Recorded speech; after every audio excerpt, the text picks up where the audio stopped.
In this video, we'll talk about why you should avoid trading with the trend when the price is too far away from the moving average. Stay tuned.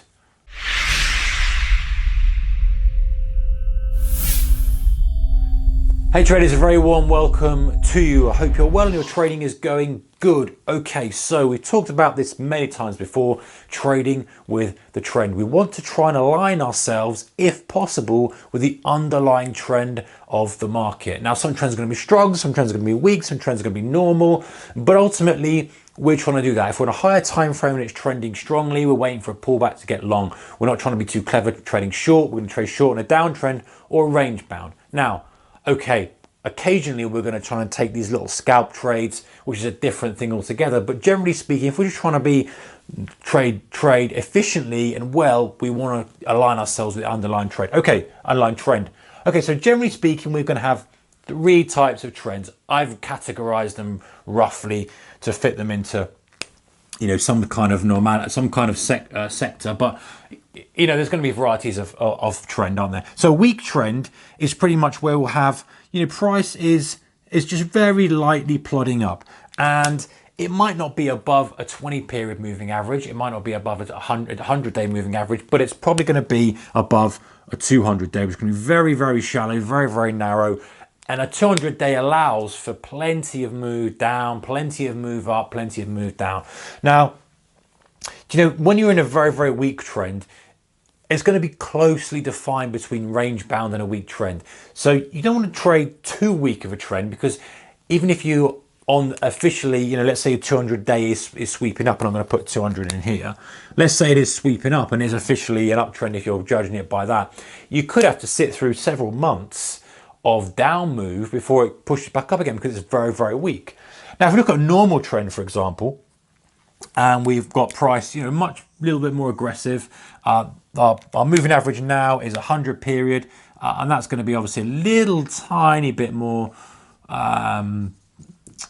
steeper, following the market up. And let's go with the last one here, which is a strong trend. So we've got a nice strong trend here, and we might have something like, what color we've got left? Let's use a 20. And a 20 is going to be very tightly hugging price, relatively speaking. So what are we talking about here when we're avoiding trading with the trend when the price is too far from the moving average?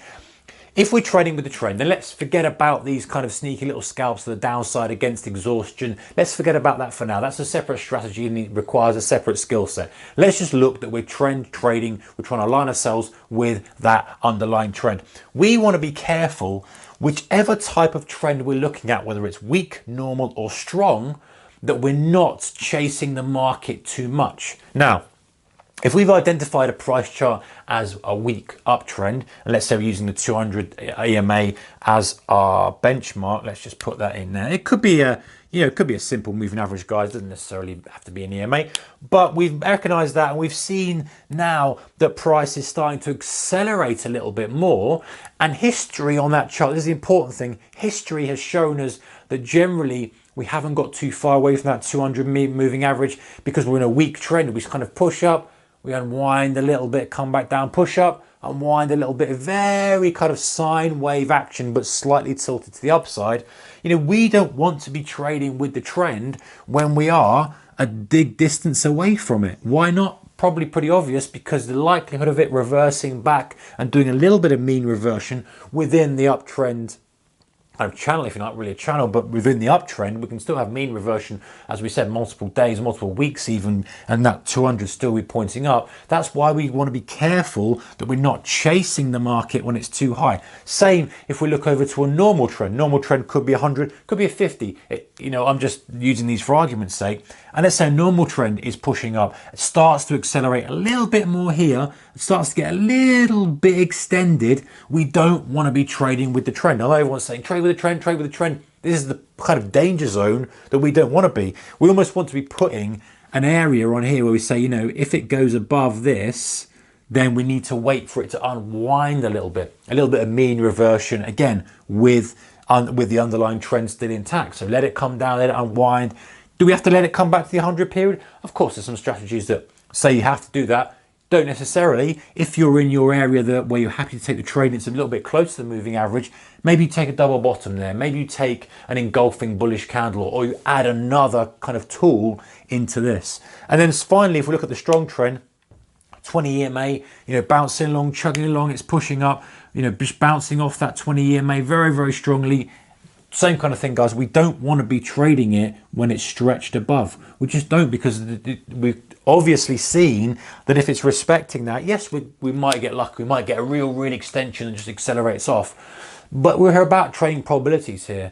We're about looking at the chart's history and not over-analyzing it, but just by eyeball say, hey, this is a weak trend. It's respecting its 200 period. It's going up. It's extending. It's unwinding. It's extending. It's unwinding. So let me just filter out give myself the best possible chance. There's so many opportunities out there we can do this, and just take nothing when we're extended away from the 200. And that's up to you to decide how far that is. Could be points, could be percentage, could be anything. You could, you know, have a really tight moving average and say, well, when the distance between the two gets too much, and kind of use that way of framing it. So, you know, just being careful, guys. I like to keep things simple, and trading with the trend is a great adage to use. But we've got to be careful we don't get stuck in that and being too simple. Because if we're trading with the trend, yeah, it's all very well, but hey, we're so stretched, and the last 10 times we've been this stretched over the past 2 years, we've pulled back. It makes no sense. It makes sense to add a filter in that says don't trade with the trend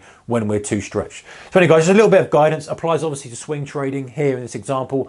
And also if you're day trading, you know, if you've got a 5-minute chart, 15-minute chart, just being careful out of stretch. A little bit different with days, because you often get that kind of extension. It's a bit more supply demand focused intraday. But swing trading, being very careful, we're not getting too carried away with this trend trading adage, and just, you know, just taking a step back when it's very, very stretched. All right, guys, thumbs up if you like this kind of stuff. See you in the next one. Bye-bye.